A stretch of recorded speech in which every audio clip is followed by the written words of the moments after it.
Pessoal, eu vou ensinar vocês a fazer fogo, começar o fogo na lareira com lenha, sem gravetinho, sem... Então é o seguinte, ó, a gente vai usar, já tem duas lenhas aqui, tá? A gente vai pegar papel higiênico, guardanapo, qualquer coisa assim, dá aí umas 6, 8 voltas na mão, faz uma conchinha, entendeu? Que aqui dentro a gente vai botar azeite, ó. Pôs lá, o azeite, uma quantia, pode ser azeite usado, que esse aqui é um azeite usado, tá?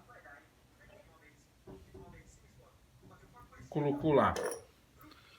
Vem com a lenha, trança a lenha por cima, pode ver que é tudo lenha grossa, tá?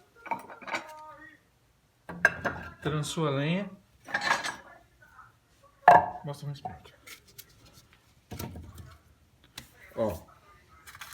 E daqui vai vir o fogo. Se quiser botar um pouquinho de álcool em cima para ajudar, o álcool chega lá no...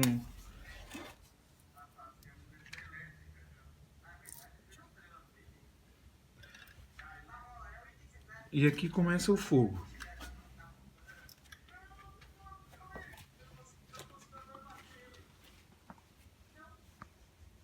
Esse álcool ele vai queimar, esse papel higiênico com azeite, ele vai queimar por uns 15, 20 minutos ali, tá?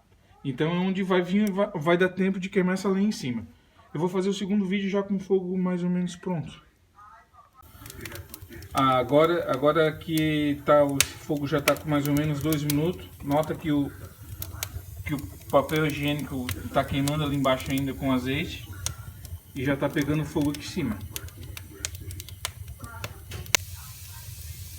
10 minutos após, está lá o azeite ainda com um pouquinho de papel higiênico ainda tá queimando e o fogo já está formado, entendeu?